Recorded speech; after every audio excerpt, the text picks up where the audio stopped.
It's funny, right? How you want a thing for a very long time and then you get there, you have it, and then you notice, oh, wow, this is actually not the moment when all my doubts will disappear, when I will be eternally be happy.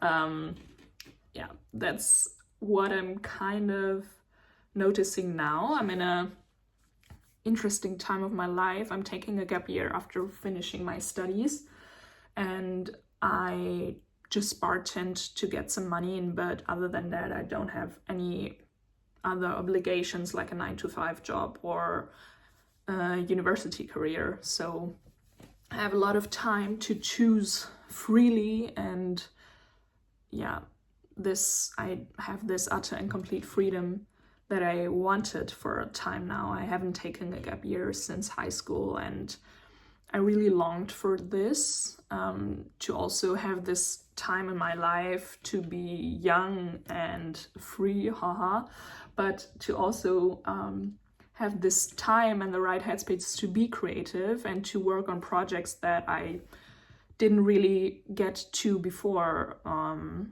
And that's what I'm doing now. And now I notice, okay, I have this broad sense of freedom. Yes, I could do whatever I wanted every day, but it does not mean that all my doubts and worries will magically disappear and vanish.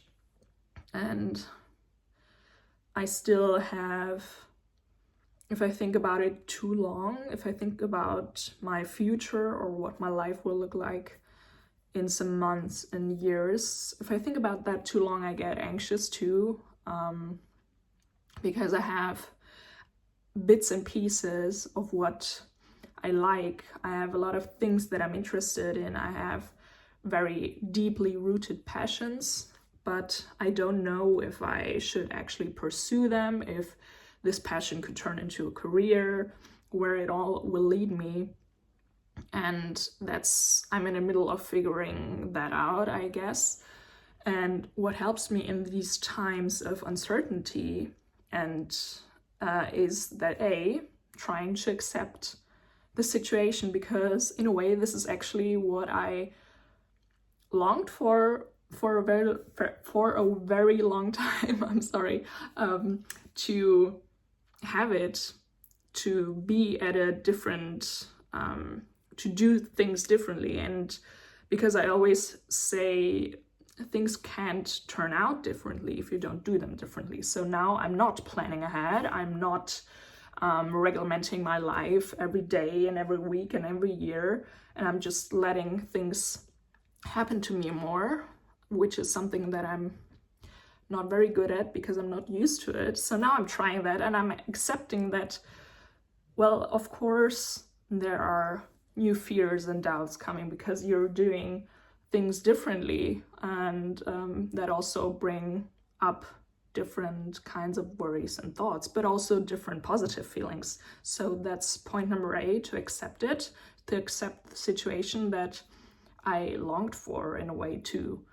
And B, I'm living from quote to quote, because quotes are a way for me, well, quotes and little poems, to see things differently, to think differently about a situation and about life in general.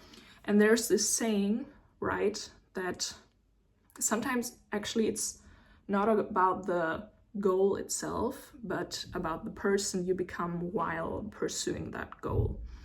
And I think that's a very beautiful way of thinking and of putting it, because that's what soothes my mind and soul right now, that it's okay, I'm also becoming a different person, and yeah, an updated and upgraded, hopefully, version of myself while being in the midst of this process of uncertainty that's very daunting.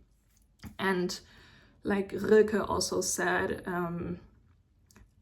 let everything happen to you, beauty and terror, because in the end, no feeling is final. And of course, he's a master, and he he put out some great quotes, and this quote especially helps me right now. And that's my way to cope, essentially. If I have situations that are unknown, or I'm feeling stuck or lonely or sad or hopeful too, and positive, I always whip out my book of quotes, and I find one that helps me in the moment. So what I'm trying to say is that acceptance and getting help through quotes, through other people who thought greatly, that helps me right now. And yeah, what can happen? Everything. So I'm just letting it all wash on me and let it pour on me. That's nice too.